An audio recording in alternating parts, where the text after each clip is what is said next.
2022 में सोचिए कि दोबारा से जीने का मौका मिला। कठिन समय था, मुझे भी बहुत वो लगा, मैंने बहुत मेहनत की थी, आप सब लोग जानते हैं। कोई ऐसा आंदोलन, एक आंदोलन ऐसा नहीं जिसमें मैंने कभी आपको निराश किया, व्यक्तिगत रूप से कह रहा हूं। इस मैं ये पूरी भीम आर्मी है, मैं इनकी तरफ नेतृत्वकर्ता के तौर पे बोल रहा हूं। कोई एक आंदोलन ऐसा है जिसमें भीम आर्मी के लोगों ने पीठ दिखाई हो? कोई एक ऐसा मामला है जहां भीम आर्मी के लोगों ने जेल या मुकदमे के डर से घर की तरफ रास्ता किया हो? मुझे तो आज भी वो याद, जब 5 मई का हादसा हुआ, फिर 9 मई का जो पूरी घटनाक्रम हुई, फिर उसके बाद 16 महीने एक एक दिन ये सोच के काटा जेल में, मैंने और मेरे भाइयों ने, भाई विनय सिंह जी, कमल भाई, मंजीत भाई और सारे साथी, ये सोच के काटा कि अगर मौका मिलेगा तो ये अन्याय किसी और के साथ ना हो, इसकी तैयारी हम लोग करेंगे। और वो दिन है और आज का दिन है, हम लोग संघर्ष कर रहे हैं। इस संघर्ष के बलबूते आज हम लोग यहाँ खड़े हैं। कल आप भी मेरी जगह आ सकते हैं। भीम आर्मी में कोई पैसे वाला आगे नहीं बढ़ रहा है। जितने लोग बैठे आप बता दो, क्या कोई पैसे वाला आगे बढ़ा है भीम आर्मी में? आज जो राष्ट्रीय स्तर के पदाधिकारी है वो कहीं ना कहीं भीम आर्मी के जिले, मंडल, प्रदेश स्तर के पदाधिकारी थे, वही लोग तो आगे बढ़े। अब हमने इसका संविधान बना दिया, कल हम सभी प्रदेश अध्यक्षों को संविधान दे देंगे। इसमें कार्यकाल तय होगा कि प्रदेश अध्यक्ष या राष्ट्रीय अध्यक्ष कितने समय के लिए रहेगा, वो पूरा हमने बना लिया। इसमें यही नहीं कि सिर्फ एक ही आदमी राष्ट्रीय अध्यक्ष रहेगा, उसके लिए एक पैमाना है, मेहनत करते रहिए, आगे बढ़ते रहिए। हो सकता है कल उस भीड़ में से बैठा व्यक्ति भी वो इस देश के इस संगठन का राष्ट्रीय अध्यक्ष।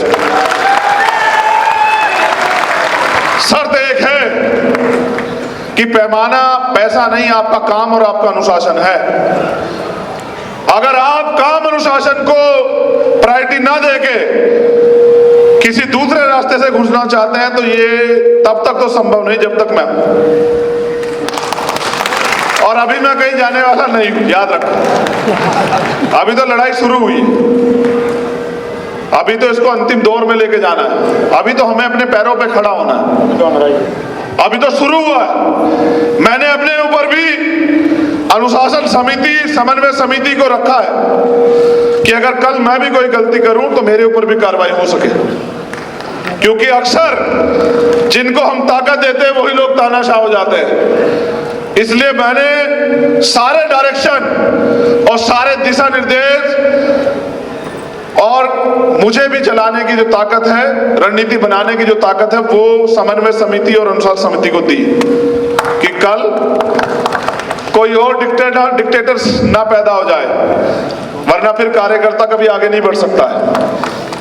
हमने पिछली गलतियों से बहुत सीख ली है और उस सीख के जरिए आज हमने सीखा है कि हमें कैडर को गांव तक लेके जाना पड़ेगा अगर इस देश में हमें राज व्यवस्था कायम करनी है। क्योंकि एकमात्र सिद्धांत ये है, हमारे साथियों ने भी मुझे जागरूक कराया, अवगत कराया कि दुनिया में 2 तरह की व्यवस्था जो है ना है।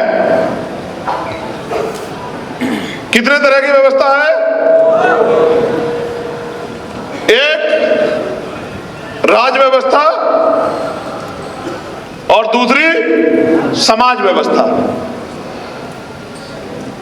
जिनका समाज व्यवस्था पे कब्जा होता है, अधिकार होता है, वर्चस्व होता है, उन्हीं का राज व्यवस्था पे अधिकार होता है। तो हमें अपनी व्यवस्था को मजबूत करना पड़ेगा। और व्यवस्था को मजबूत कौन करेगा? नेता नहीं। अच्छा सोचो, मेरी तरफ भी देखो कि मैं कहां खड़ा हूं। अगर आप मुझसे कहो भाई मैं अभी आपके राजमिस्त्री के रूप में हूं, समझते हैं कौन होता है राजमिस्त्री?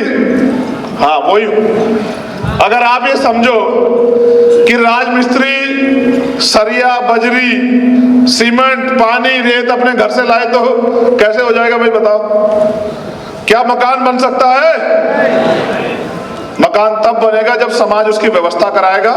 और मुझे कष्ट है, इतना काम करने के बाद हमारे साथियों को कहना पड़ रहा था कि डब्बों की तरफ देख लो, ये बड़ा दुखद है, लेकिन कोई बात नहीं। एक बड़ा वर्ग हमसे दूरी बनाए बैठा है, मेरा उनको भी संदेश है, जो समाज का बुद्धिजीवी वर्ग,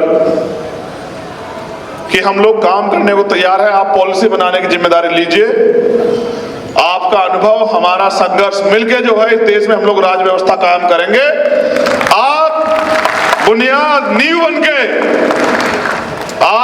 बनके जो है वो काम कीजिए, क्योंकि नींव जो होती है ना, नींव अगर वो ढकी रहे तो बहुत अच्छी है, अगर नींव दिखने लगती है ना,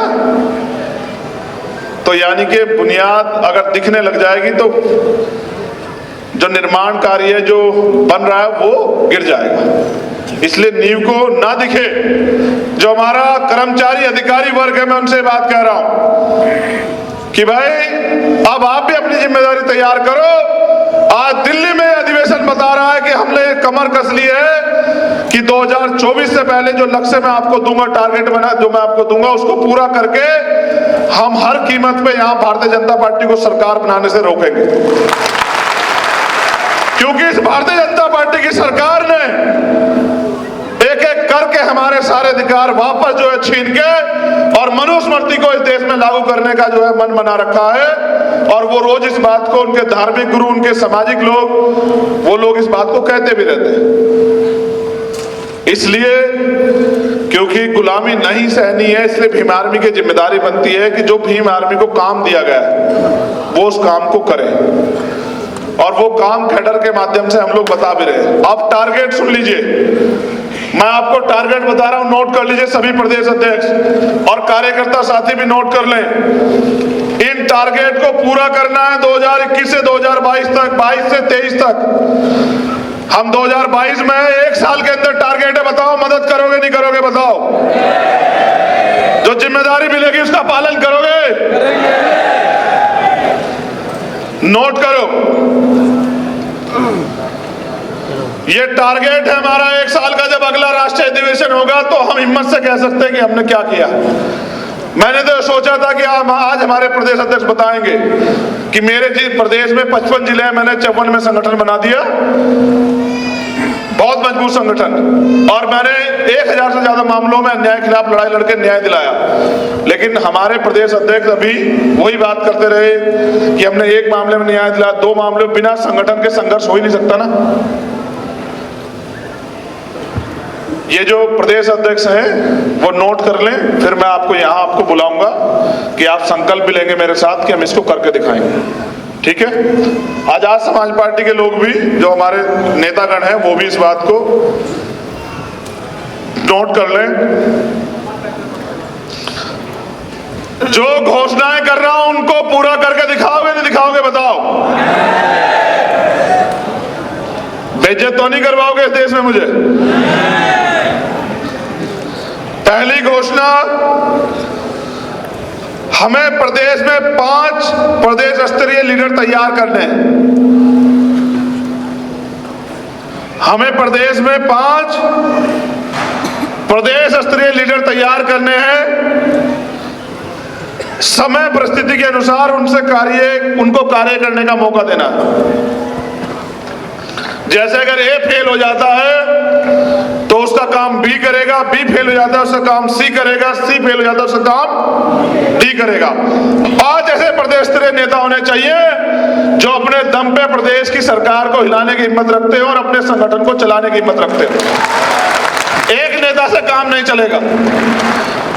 एक चंद्रशेखर आजाद तैयार कर दिया, 5 चंद्रशेखर आजाद तैयार करने पड़ेंगे राष्ट्रीय स्तर पे 1 साल के अंदर। ये आपकी जिम्मेदारी।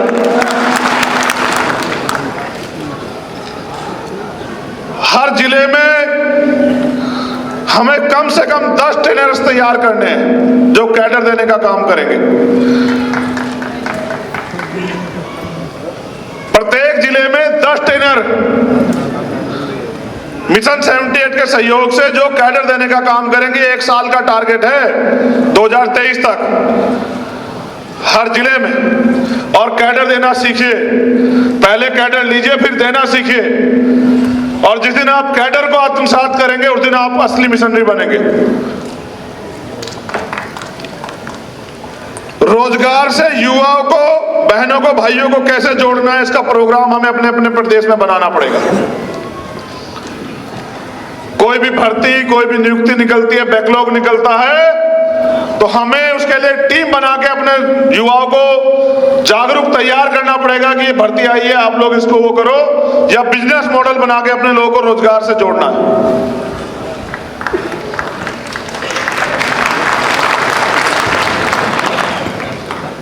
हमें दिल्ली में राष्ट्रीय कार्यालय और प्रदेशों में प्रदेश कार्यालय से 1 साल के अंदर तैयार करने हैं। ये आप सब लोगों की जिम्मेदारी है, मेरी नहीं है, आप सब लोगों की जिम्मेदारी है। एक राष्ट्रीय स्तर का कार्यालय और हर प्रदेश में प्रदेश कार्यालय, जहां से पूरे प्रदेश के लोगों को संदेश जाए। ये सारी चीजें तैयार करने की जिम्मेदारी आप लोगों की है। एक सबसे महत्वपूर्ण आंदोलन जो मैंने उड़ीसा से सीखा, मैं उड़ीसा की टीम को धन्यवाद देता हूं। हमें सभी प्रदेशों में टारगेट बना के जमीन का आंदोलन चलाना है।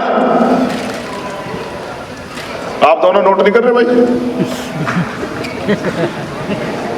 आप लोग क्यों नहीं नोट कर रहे भाई? राष्ट्रीय कमेटी के जो लोग हैं, आजाद समाज पार्टी वाले ना कर रहे हैं। आप यही लापरवाही कर रहे हैं।